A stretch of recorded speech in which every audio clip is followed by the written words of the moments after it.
Hello students, आज के lecture में हम देखेंगे security and protection in operating system. मतलब ऑपरेटिंग सिस्टम में सिक्योरिटी और प्रोटेक्शन कैसे प्रोवाइड किया जाता है।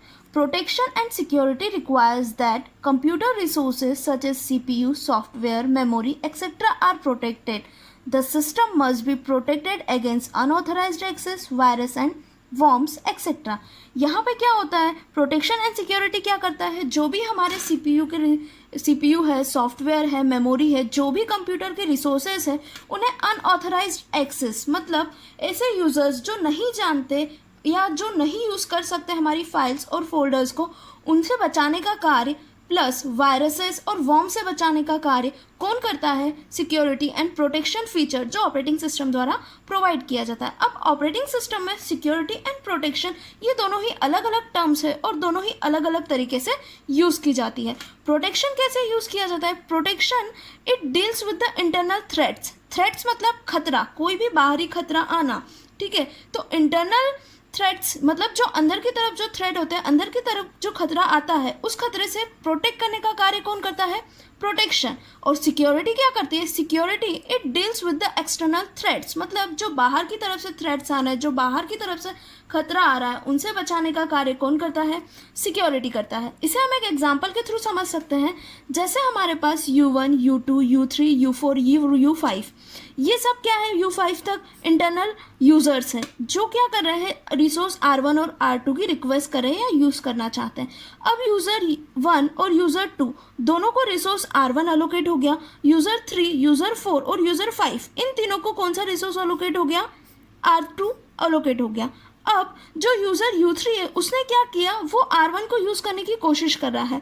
तब U3 यूज़र से R1 रिसोर्स को बचाने का कार्य कौन करेगा, प्रोटेक्शन फीचर करेगा ऑपरेटिंग सिस्टम में. क्योंकि हमने अभी देखा कि प्रोटेक्शन क्या करता है, इंटरनल थ्रेट से बचाता है. मतलब अंदर अगर कोई यूजर्स है वो किसी अंदर के ही रिसोर्स को यूज़ करना चाहते हैं पर उनकी परमिशन नहीं है, तब उन्हें बचाने का कार्य किया जाएगा प्रोटेक्शन के द्वारा. अब यहाँ पे सिक्योरिटी कैसे यूज़ होगी, सिक्योरिटी क्या करती है, एक्सटर्नल थ्रेट से बचाने का कार्य करती है.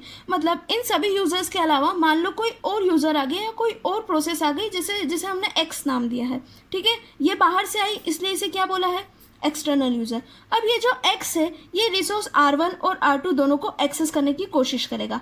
तब इस एक्सटर्नल यूज़र या इस एक्सटर्नल प्रोसेस से R1 और R2 दोनों ही रिसोर्सेज को बचाने का कार्य किसके द्वारा किया जाएगा, ऑपरेटिंग सिस्टम के सिक्योरिटी फीचर द्वारा. मतलब प्रोटेक्शन क्या करता है, एक तरह से कवच प्रोवाइड कर देगा इंटरनल में या अंदर की तरफ, और सिक्योरिटी क्या करेगी, अगर बाहर से कुछ आता है जो इस कवच को तोड़ने का कार्य करता है तो उससे बचाने का कार्य कौन करेगा, सिक्योरिटी करेगी. ठीक है, तो ये होता है सिक्योरिटी एंड प्रोटेक्शन. इनमें कुछ और भी डिफरेंस होते हैं. वो डिफरेंस क्या होते हैं, जैसे प्रोटेक्शन क्या करता है, protection is provided by mechanism that controls the access of programs, processes or users to the resources defined by the computer system.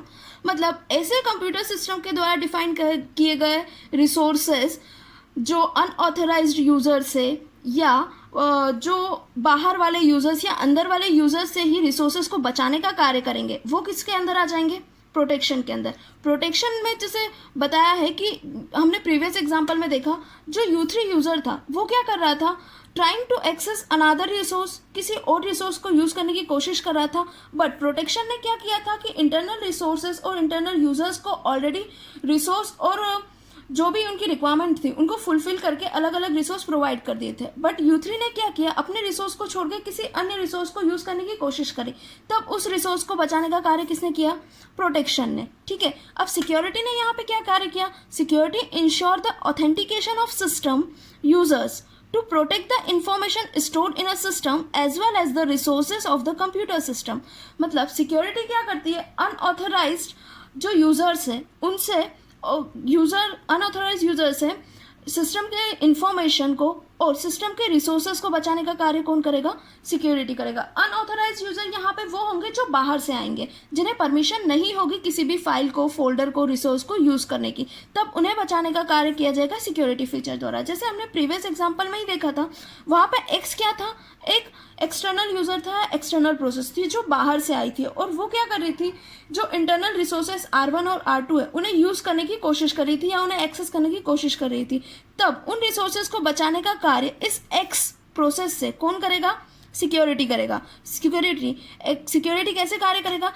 X trying to access the resources but security secure them. Security क्या करेगी? उन्हें secure कर लेगी। या तो कोई fire wall लगा देगी, जैसे कि यहाँ पे है, ये एक्स ने क्या किया, या तो कोई फायर वॉल लगा दी कि अब ये जो एक्स है ये इन रिसोर्सेज का यूज़ नहीं कर पाएगा, या फिर कोई इनक्रिप्टेड फॉर्म दे दिया कि अगर वो यूज़ करने की कोशिश कर रहा है तो कुछ इनक्रिप्टेड फॉर्म में इंफॉर्मेशन जाएगी जो उस रिसोर्स को समझ में नहीं आएगी। तो ये जो फीचर होता है ये सिक्योरिटी के द्वारा प्रोवाइड किया जाता है। Because of X is some another and unauthorised user, क्योंकि एक्स क्या था? अनऑथोराइज यूजर था, इसीलिए उस सिक्योरिटी फीचर ने क्या किया?